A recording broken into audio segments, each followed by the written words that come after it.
समर्थांना वंदन, श्रीरामांना वंदन. तुम्ही श्रोते घेऊन जगदीश मूर्ती अलकाताईंचा खास शब्द तसा त्यांच्या उच्चारात येतो. तसे जगदीश मूर्ती म्हणून तुम्ही समोर बसलाय. आणि मला तर काय म्हणली गायत्री सावित्री सरस्वती यांचं थोडंसं नाही म्हणत बघा, थोडासा थांब येतो बाबा आता. म्हणून मी थोडी वेगळी सुरुवात करणार आहे.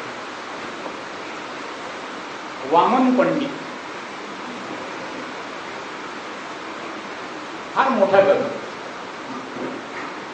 समर्थांच्या काळामध्ये फार मोठा पंडित होते. आणि आत्ताच्या आपल्या जवळजवळ म्हणजे शिवदाताईंच्या किंवा आम्ही साथीला जे आले त्यांना लहानपणी कुठेतरी एक श्लोक हे असायची की ओवी ज्ञानेशाची, आर्या मयूरपंतांची आणि सुश्लोक वामनाचा. हे केव्हा तरी शालेय अभ्यासात येऊन गेले, पण त्याच्या पलीकडे काय नाही.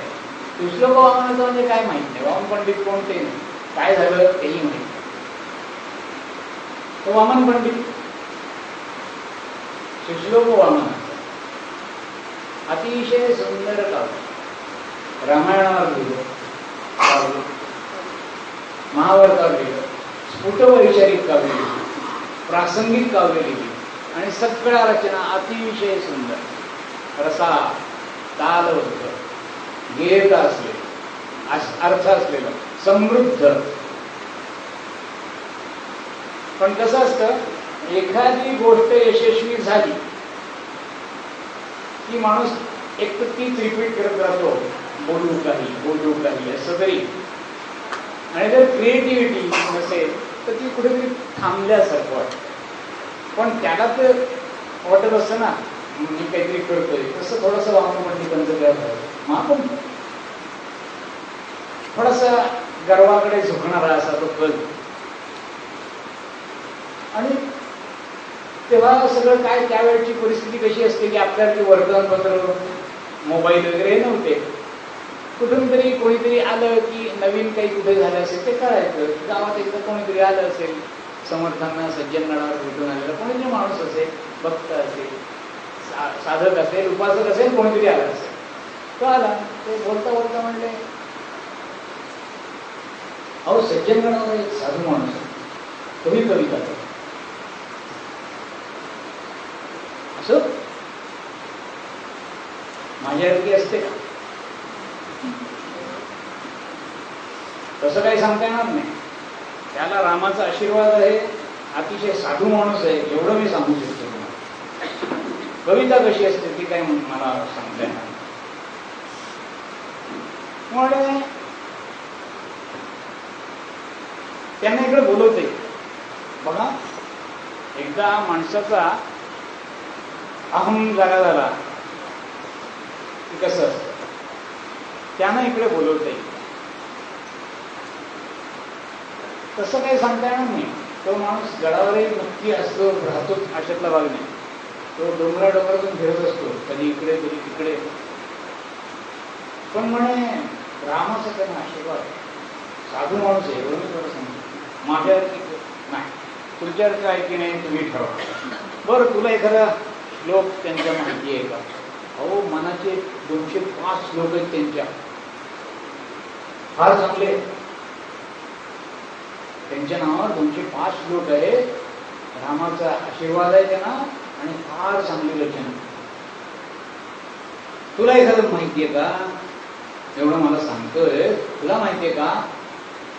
हो, मला एक श्लोक त्यांचा पाठ आहे, मी तो म्हणून दाखवतो तुम्हाला. आता मला माहित नाही ते तुम्हाला कसं काय, पण मला माहित असल्यावर मी श्लोक तुम्हाला म्हणून दाखवतो. बरा प्रत्ययो ग्रंथीचा अर्थ काढा, बरा प्रत्ययो ग्रंथीचा अर्थ काढा, बरा वेळ ग्रंथीचा अर्थ काढा, करी मोकळा ग्रंथीचा अर्थ काढा, पदे तीन इथे ग्रंथीचा अर्थ काढा. समजला का अर्थ तुम्हाला?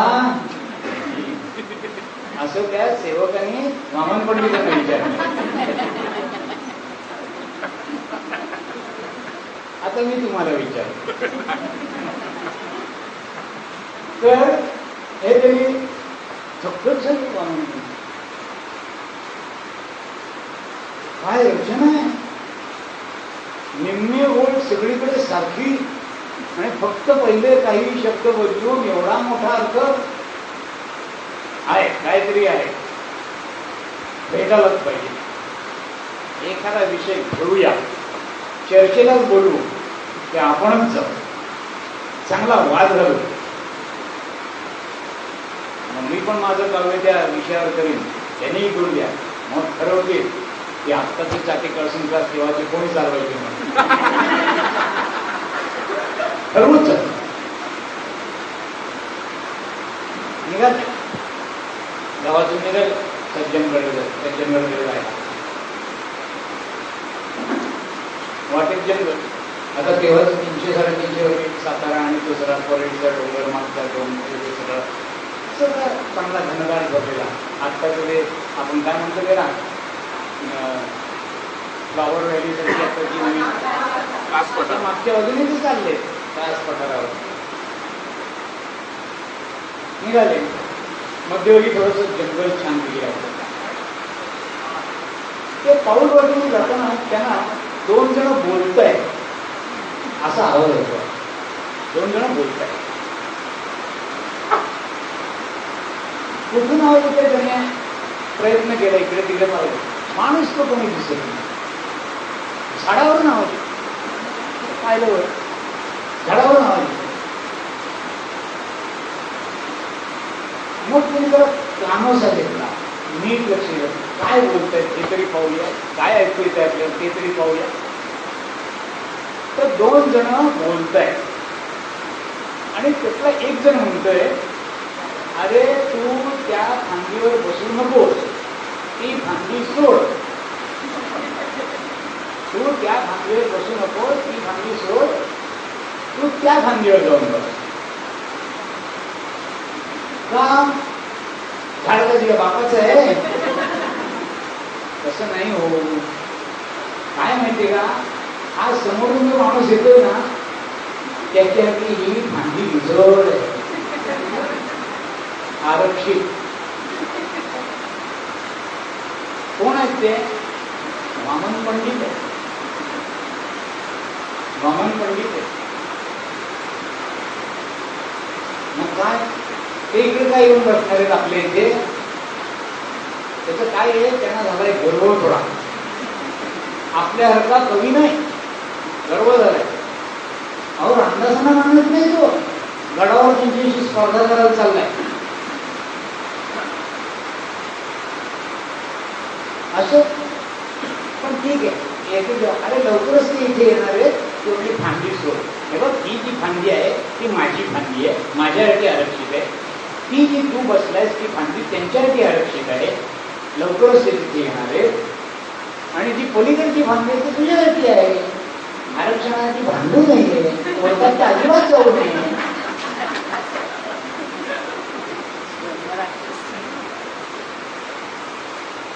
असं तंटावरती वाद त्यांचा चाललाय आणि एकदम भानावर. वामन पंडित एकदम भानावर आले. ते ऐकतायत सगळं, कोणी दिसत नाहीये. परत परत कानोसा घेतला. शब्द तर स्पष्ट ऐकू आले, माणसासारखे, माणसाच्या भाषेतले. मग आहेत कोण? हे ब्रह्मसंबंधी होते. भूतवती भूत, मागच्या जन्मी पंडित होते, पण अहंकार झाला आणि म्हणून या जन्मी सज्जनगडावर वस्ती करायची. सज्जनगडातल्या जंगलाच्या झाडावर भूत होऊन बसले. ते बोलताय बापरे. आणि तो लवकरच येणार, ही फांदी रक्कमी ठेव म्हणून तो सांगतोय. झालो. वामन पंडित समजायचं तरी काय समजले, डोळे मिटले आणि पंडित आहे होतो. त्या माणसाच्या तोंडून जे 4 ओळी आल्या, इतक्या सुरेख ओळी, त्याच्या या समासाला इतक्या सुरेख ओळी प्रस्तावनेला सुद्धा मिळाल्या नसत्या. दास्य दे तुझ्या तरी चरणाचे, कीर्तन श्रवण आचरणाचे, देन अनन्य हृदय स्मरणाचे, हे न देशी तरी ते स्मरणाचे. अशा अलौकिक 4 ओळी ते म्हणून गेले. डोळे उघडले, ते जंगल दिसलं नाही, झाड दिसलं नाही, भूत दिसली नाही. भरा भरा भरा भरा भरा भरा पाय पायऱ्या चढले, गडावर गेले, समर्थांच्या पायाचे लोटांगण घेतलं, दास्य रे तुझ्या खाली शरणाचे. दास्य भक्ती काय? आतापर्यंत ज्या भक्ती पाहिल्या ना, त्यात कुठेतरी थोडीशी अहंकाराला जागा आहे. पुढच्या दोनच भक्ती राहिले, सख्य आणि आत्मने. आणि तिकडे जाण्यासाठी दास्य पाहिजेच. ती किल्ली आहे हो. दास्य नसेल काय माहितीये का, कंबर आठवून बसलेला माणूस वाकू शकत नाही, आणि तो वाकू शकत नाही, तो काम करू शकत नाही. कमरेत आखडलेला माणूस वाकू शकत नाही, तो काम करू शकत नाही. जे काही अहंकाराने कंबर मन हृदय धरलेलं आहे ना, तो कुठल्याही कामाचा नाही, कुठल्याही कामाचं. आणि म्हणून ही दास्य भक्ती अत्यंत महत्वाची. दास्य कालच उल्लेखाला मागतो शिवाचा त्यांच्या बोलण्यात आला. आपण पोटपूजेसाठी किंवा इतर गोष्टी करतो ती लाचारी, ती मजुरी. दास्य आणि मजुरीत फरक आहे. दास्य आणि लाचारीत फरक आहे.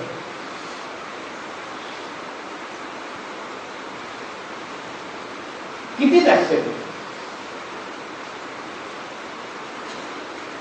म्हणजे दास्य समजण्यासाठी सुद्धा दास्यत्व करावं लागतं काही वेळा. फार मोठा माणूस एका श्रीमंत माणसाची आपण भक्ती पाहू, दास्य भक्ती. सर्वस्व सोडायचं, अहंकार सोडायचा. पाहूया आपण एक आळंदीचे त्या काळचे ज्ञानेश्वरानंद पण समर्थांच्या आधीच्या काळात 300 वर्ष मध्ये माझ्या काळात एक फार मोठा माणूस म्हणून धनाढ्य, अतिशय श्रीमंत. घराच्या दारापुढे आता जशा एखाद्या इंडस्ट्रीच्या दारात जशा ऑडी, मर्सिडीज, BMW वगैरे असतात उद्या, तसे त्यावेळेचे त्यांच्याकडे रथ, बैलगाड्या, हत्ती, घोडे सजले. ते चालवणारे 10-12 जण. घर मोठं, चौसोटी, तिजोऱ्या भरलेल्या.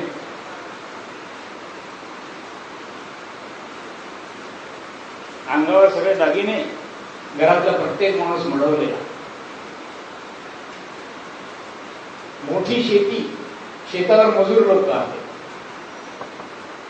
नातेवाईक आणि दररोजचे 5-25 लोक घरात जेवायला. हे नोकर वगैरे धरून 100 रोजच शिबिरासारखं वातावरण. 100 लोक घरात जेवायला रोजचे. श्रीमंत, पण परमार्थाची किंवा देवाची अशी काही विषय नाही. एक मात्र गोष्ट होती, कुठे वाईट नव्हतं माणूस, साधा सरळ माणूस, श्रीमंत माणूस. आता नेमकं काय झालं, तेव्हा तिथे एक साधू पुरुष आला होता, कीर्तनकार आला होता. खूप मोठा कीर्तनकार आणि त्यापेक्षा परिणामकारक कीर्तनकार, समोरच्याला ओळखणारा कीर्तन असा तो. आता आळंदीत कीर्तन करायचं म्हणजे ज्ञानेश्वर महाराजांचं, शिवतरगडमध्ये कीर्तन करायचं तर समर्थन, पैठणमध्ये करायचं तर एकनाथांचं. तसं त्यांनी तिकडे ज्ञानेश्वरी बोलायला सुरुवात. हे श्रवण भक्ती यांची सुरू झाली. आम्हाला बसलाय शेजारी, त्या सुद्धा त्याच्या घडी लोक बाजूला उभे आहेत. आणि तो कीर्तनकार सहज असं म्हणून गेला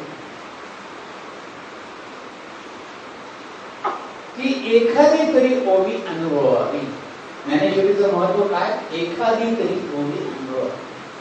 आणि हे एकदम कसं असतं नाही का, जेव्हा तुम्ही एकाग्रतेने ऐकता, कानाचे कान, हृदयाचे कान, सगळं असं होतं, तेव्हा अशी वाक्य बरोबर तुमच्या हृदयापर्यंत पोहोचतात.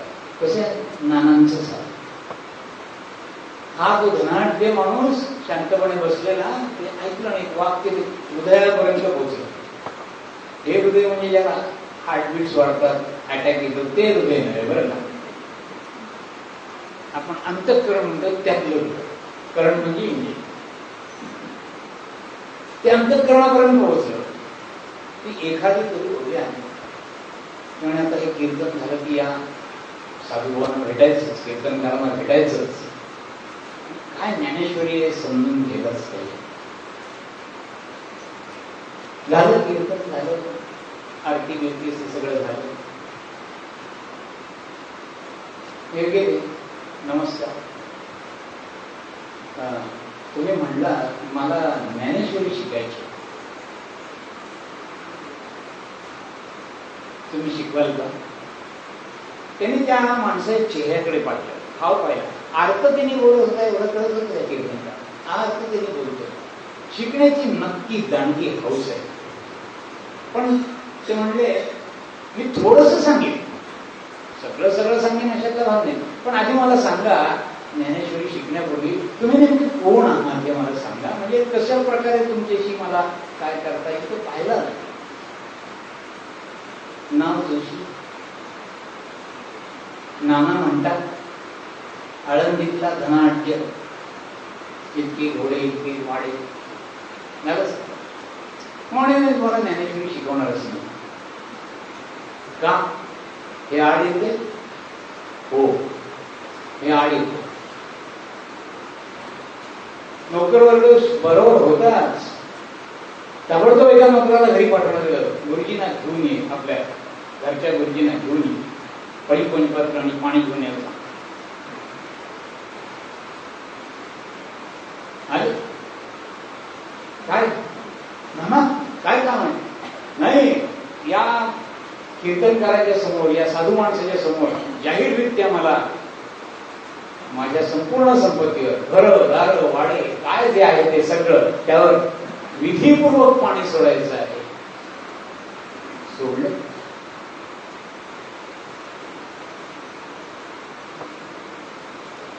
आता मला ज्ञानेश्वरी सांगा. अजून नाही तुझी तयारी झाली, आता काय अडवं आहे?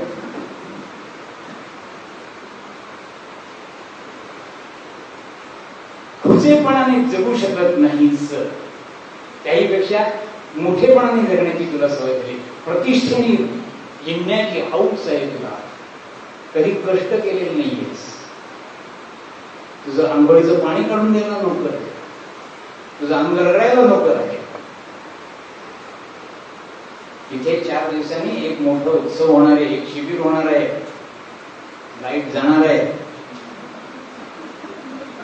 तुला खालून पाणी भरावं आहे.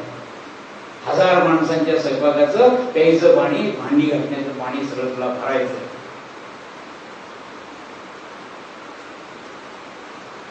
करतो ना. 4 दिवसावर उत्सव आलेला, केलं काम. आता मला ज्ञानेश्वरी सांगा, अजून तुझी लायकी नाही. अरे आता काय? आता काय काय आहे?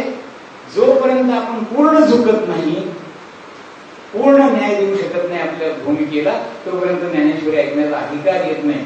आम्ही अशा पंथातली लोक आहोत, कीर्तनकार, की जे आम्ही भिक्षेने जगतो. आज तुझ्याकडे हजारो लोक कामाला आले, त्या सगळ्यांचं जेवण तर तसं आमच्याबरोबर माधुकरी मागून, भिक्षा मागून गावातून हिंडून मगच तुला जेवायला मिळेल. आहे तयारी? जो माणूस दररोज 100 माणसांना घरात जेवायला घालतोय, मालक आहे, त्या संसारावर पाणी सोडलं, ते घोडा गाडी सगळं सोडून दिलं, कष्ट करायचे, पाणी भरलं आणि आता तर भिक्षा मागतोय. लोक आश्चर्यभरत काढत घेतले, ज्या माणसाकडे 100 माणसं जेवायला, हजारो भिकाऱ्यांना भीक करतो, तो भिक्षा मागत हिंडतो आहे. संध्याकाळ झाली म्हणते, आता मला ज्ञानेश्वरी सांग. एवढी ज्याची तयारी आहे त्याला ज्ञानेश्वरी सांगायची माझी नाही ना लायकी. मी कुठे लायकी आहे तेवढा? मग आता अरे लायकी आणून देण्यापुरता मी आहे, लायकी आणून देण्यापुरता मी आहे. अर्थ सांगायला ज्ञानेश्वर आहे.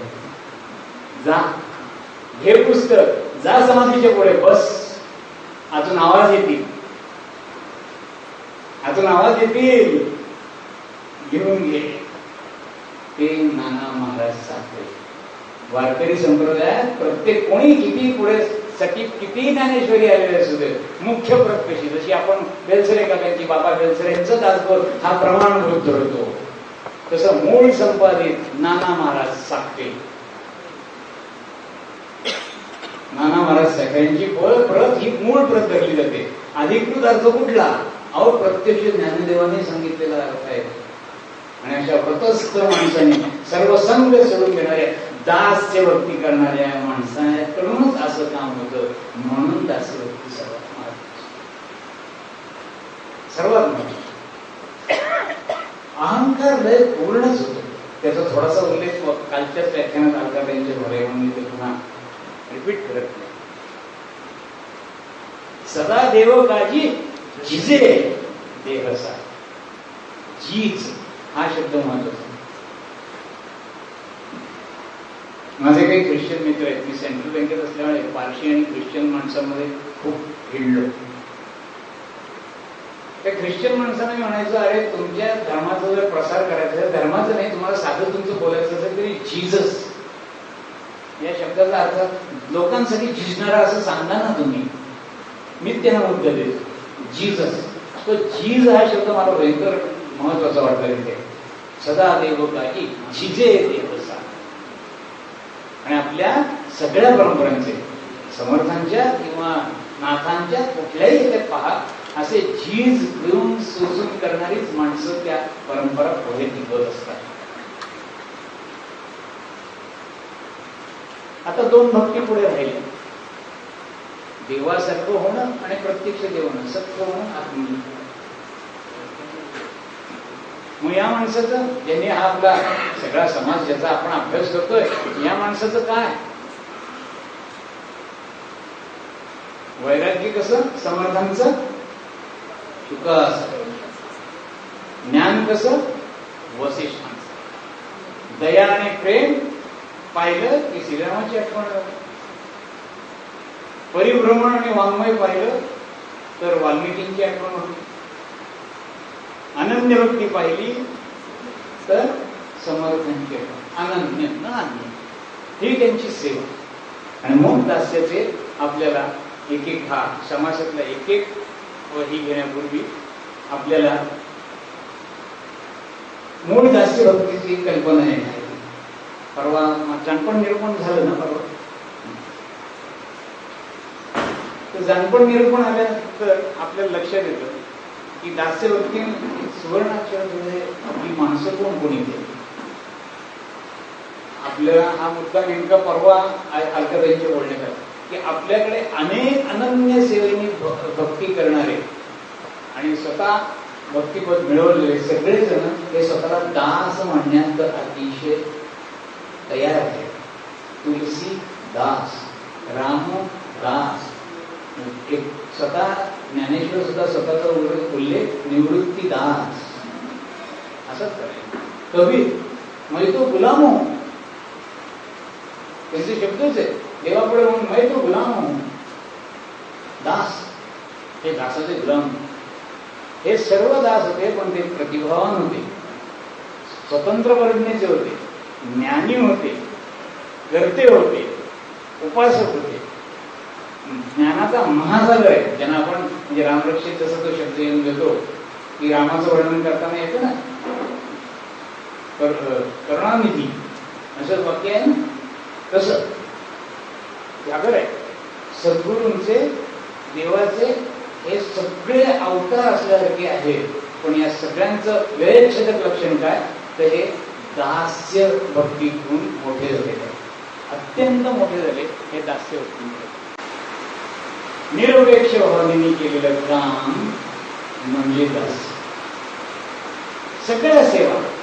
आता बघा, आता सुरुवातीने फार चांगलं उदाहरण दिलं, त्यावेळी त्यात आणखी जात नाही की आत्ता जो कुंभमेळा झाला त्यातली जी व्यवस्था होती आणि त्याचं साधं चिखल झाल्यावर सुद्धा तिथल्या लोकांनी ते काम कसं केलं,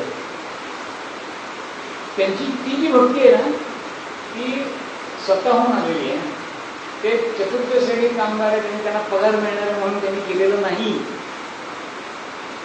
सेवा, अनन्य सेवा, शरण हे बाबा भक्तांचे, ही सेवा ही दास्य. आता दास्यवृत्तीसाठी आवश्यक भाव काय लागतो? दास्यवृत्तीसाठी आवश्यक भाव काय लागतो? दास्य कोणाचं करायचं? दोनच लोकांचं. आयुष्यभर दोनच लोकांचं दास्य करा. कुठल्याही माणसं, विवेकी असो किंवा साधा न शिकलेला असो, अडाणी असो, दोनच माणसांचं दास्य करायचं. एक सद्गुरू आणि एक भगवंत. या दोघांपैकी तिसरा कोण आहे? सतराई जाताई मागाई काही नाही, फक्त सद्गुरू आणि देव. आणि तो देव मी आहे, मी त्याच्यात फरक नाही हे ओळखण्यासाठी पुढच्या दोन पाय, सत्य आणि आत्मनिवेद. पण तोपर्यंत ते कळण्यासाठी या दोघांचं काय, सद्गुरूकडे शंका असल्यामुळे माझ्या सद्गुरूकडे सर्व ज्ञान आहे ही भावना तयार झाल्याशिवाय तुम्ही त्या पायरीला पोहोचत असेल. सद्गुरूविषयी अनन्य श्रद्धा, न अन्य. माझ्या सद्गुरूंना काही दुसरं माहीत नाही, म्हणजे त्यांना माहीत नाही असं काहीही नाही, एवढी खात्री असली पाहिजे आपल्याला. त्यालाच तर अनन्य म्हणतात, न अन्य.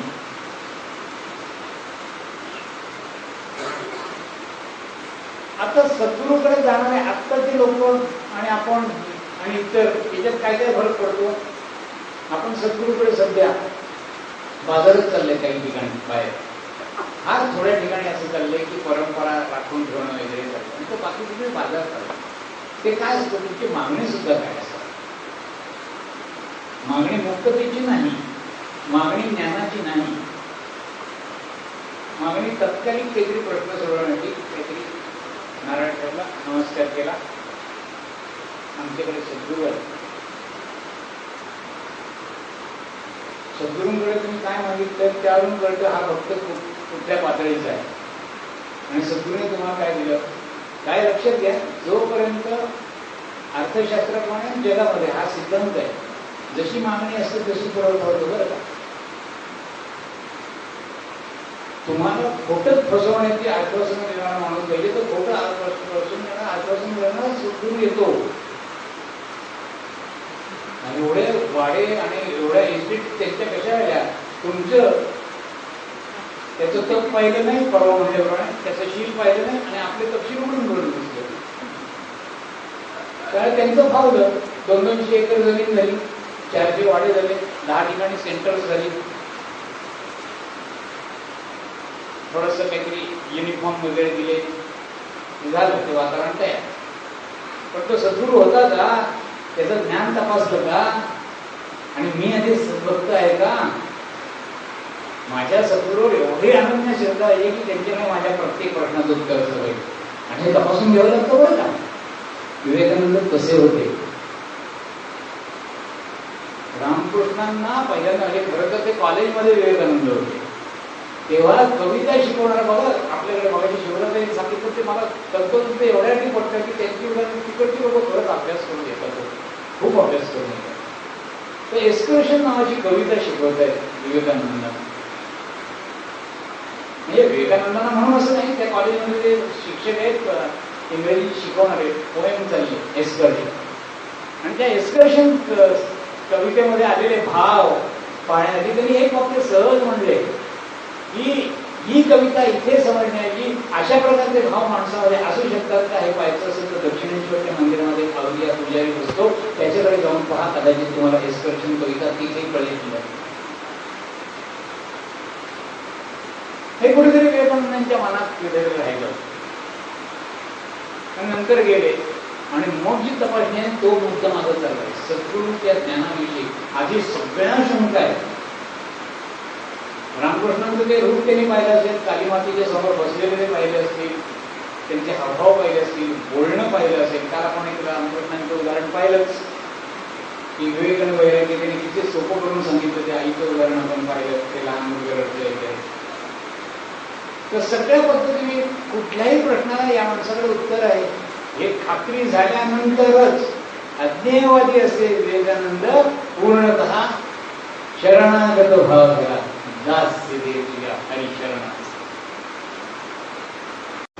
आता इथे आपण जास्त वृत्ती घातली तर समर्थांचं निरीक्षण आपल्याला लक्षात येतं किती प्रकारची त्यांनी सेवा करायला सांगितली.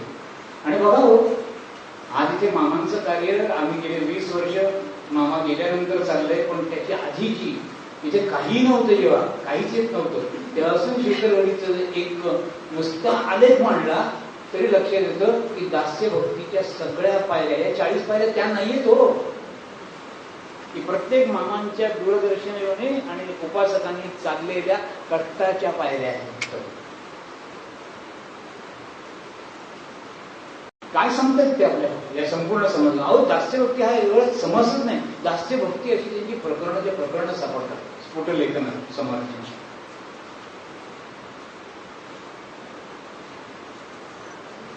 तर हे 1100 मठ, 1100 महंत, नवीन देवालय त्यासाठी जुनी जीर्णोद्धार कर तीही केली. माझा संदेश, माझ्या रामाचा संदेश पोचावा म्हणून इतकं काम करणारे कोणी आहेत का? म्हणून ते आम्ही रामदास. दक्षिणेच्या देवळात जाऊन पहा, सगळी मोठी देवळं, आतली सगळी रचना पहा. अहो त्या देवळाच्या ज्या भिंती आहेत त्याला आत्ताची सुद्धा चित्रकला पाहिली ना तरी लक्ष येतं त्यावेळेच्या चित्रकलेचं सगळ्या 60 गोष्टी तिथे सापडतात. एक देऊळ म्हणजे एक मोठी संस्कृती असते, हे संस्कृतीचं प्रतीक असतं, त्यात हे सगळे येतं. साहित्य, कला, क्रीडा, धर्म तर आहेच, मध्यवर्ती बसलेला हे सगळं त्यात येतं. म्हणून ती मोडली मांडलेली क्षेत्रे, आणि याची सेवा केल्याशिवाय तुम्हाला पुढे जाता येत नाही. दास्य भक्तीसाठी पहिलं महत्वाची की तुमचं शारीरिक वेळ गेलाच पाहिजे, एक.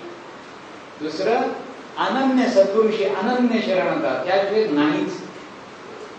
आणि ते देवळाचं प्रतीक म्हणजे तुमचं मूळ मूर्ती वगैरे कुठली आहे, ते दत्त आहे का, राम आहे का, श्रीकृष्ण याला महत्व नाही. माझं श्रद्धास्थान असलेल्या गोष्टीसाठी मी कुठेही काम करायला तयार असलं पाहिजे. मी नेहमी सामाजिक बांधिलकीकडे जास्त पाहतो. कुठले म्हणजे या समाजातून सुद्धा मी तिकडेच वळणार आणि कुठल्याही समाजातून तिथेच वळणार, कारण तो मला समर्थांचा भाव जास्त जाणवतो. का पहिले 12 वर्षात त्यांना वैयक्तिक एकदा रामदर्शन गेल्यावर तिथे खरं टाकलेलंच त्यांनी पाठी लावायला पाहिजे होती ना, भेटण्याची वेळ असं बसायला पाहिजे होतं ना. तसं नाही केलं त्यांनी. ते निघाले, त्यांना अयोध्या पाहायची होती, त्यांना सगळा भारत पाहायचा होता. मानस सरोवरपर्यंत गेले, खाली रामेश्वर पर्यंत गेले, 12 वर्ष. आणि सगळी समाजाची परिस्थिती पाहून त्यांनी हा समाज केला, उगीच नाही दिला. त्यावेळची समाजाची स्थिती पाहून जेव्हा आपलं घरदार सुद्धा नीट राहणार की नाही माहीत नव्हतं, अशा काळामध्ये देवळामध्ये या, म्हणजे पहिल्यांदा धीट व्हा, बाहेर पडा, काम करा, देऊळ उभं करा, निष्ठा उभी करा, श्रद्धा उभी करा, माणसं जोडा. केवढं त्यात असे होते. वाटायला एकच ओळ आहे, मोडीली मांडलेली क्षेत्र किंवा देवळं पडलेली उभी. जीर्णोद्धार एवढाच आहे. जीर्णोद्धार 2 प्रकारचा आहे. त्यांनी असं करून घेतलं, समर्थांनी 2 प्रकारचा जीर्णोद्धार करून घेतला. एक बाहेरची वस्तू असेल की देऊळ असेल पडले ते आहे, पण तुझा आत्मविश्वास घडून पडलाय ते तुझं देऊळ उभं कर. तुझी शबलता निर्माण झाली, तू ती निर्माण कर. तुझ्यातलं क्षात्र ते झोपलाय ते जाग कर. ते असं सळ्या दिसतात ना भीम मधून आणि याच्यातून एखादी पडक्या इमारतीतल्या, तसं त्यातून आळस आणि तमोगुण बाहेर येतो, तो काढून टाक. त्यावर चांगलं मस्त की एखादं पेस्टिसाइड लाव, परत ती सगळी उभारी कर. त्याला जीर्णोद्धार म्हणतात. अंतर्गत आणि बाहेरचा जीर्णोद्धार अशी दोन्ही समर्थने या दास्य भक्तीच्या 7व्या समासात सांगितली.